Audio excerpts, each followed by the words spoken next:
నెల్లూరు జిల్లా కావలిలో గెలుపు తమదే అంటున్నారు స్వతంత్ర అభ్యర్థి పసుపులెడ్డి సుధాకర్. కావలి టీడీపీ అభ్యర్థి కావ్య కృష్ణారెడ్డి తనపై కేసులున్నాయనడాన్ని తప్పుపట్టారు. ప్రజాక్షేత్రంలో కేసులు సహజమని, అవన్నీ రాజకీయంగా తనపై పెట్టిన కేసులే అన్నారు పసుపులెడ్డి సుధాకర్. తిక్కల మాటల గురించి నేను స్పందించాను యాక్చువల్గా.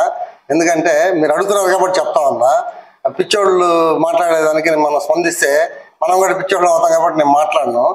అసలు ఆయన చదువుకున్నాడు, టీచరు, అన్ని తెలివైనడు, మంచి నాకు మళ్ళీ మిత్రుడు, నాకు మళ్ళీ ఇంకా కాకపోతే రాజకీయంగా అతను వేరు నేను వేరు కాబట్టి నా సిద్ధాంతాలు వేరు, అతని సిద్ధాంతాలు వేరు.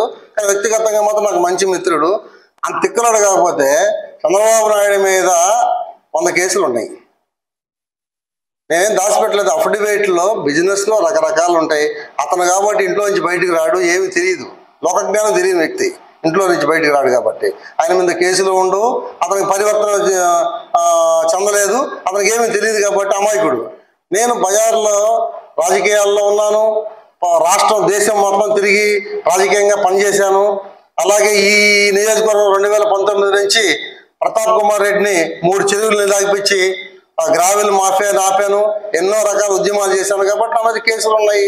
నేను చెప్పి అఫిడవిట్లో చెప్పాను, నేను దాచిపెట్టలేదే. దీనికి ఆయన మీద కేసులు ఉన్నాయి, నేను పెద్ద ఇది అని అంటే తిక్క మాటలు కాకపోతే ఏమన్నా మంచిగా ఉండేది. నేర చరిత్ర గ్రావెల్ మాఫియా మీద